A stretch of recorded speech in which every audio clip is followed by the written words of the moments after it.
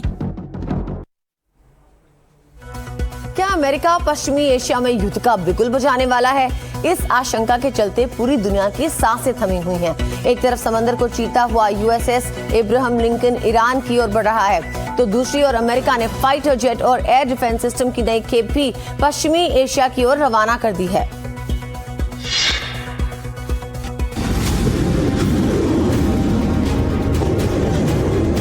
क्या America Iran को चौंकाने की तैयारी कर रहा है? क्या ईरान के आसमान से अचानक मौत बरसेगी? पेंटागन की खामोशी और पश्चिमी एशिया में बढ़ती हलचल इसी ओर इशारा कर रही है।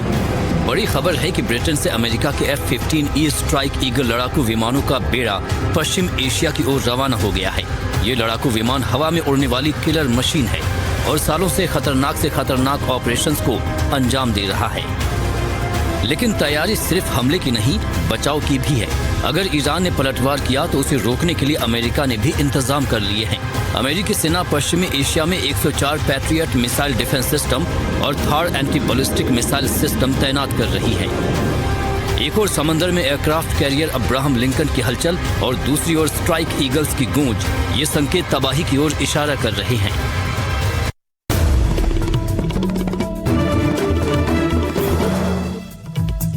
देखिए, दावोस में ट्रंप के बयान के बाद ग्रीनलैंड के लोगों में अफरा तफरी का माहौल देखा जा रहा है। लोगों ने राशन का सामान जमा करना शुरू कर दिया है। लोग शॉपिंग मॉल से बड़ी मात्रा में राशन अपने घर ले जा रहे हैं। बता दें, ट्रंप की धमकी के बाद बुधवार को ग्रीनलैंड के प्रधानमंत्री ने भी लोगों को निर्देश दिए थे कि 5 दिनों का राशन जमा करके रख लें, क्योंकि अब जो है मामला यहाँ तक आ गया है कि ट्रंप के बयान के बाद लोगों में अफरा तफरी है और यहाँ पर अब युद्ध जैसी स्थिति तक बनती नजर आ रही है।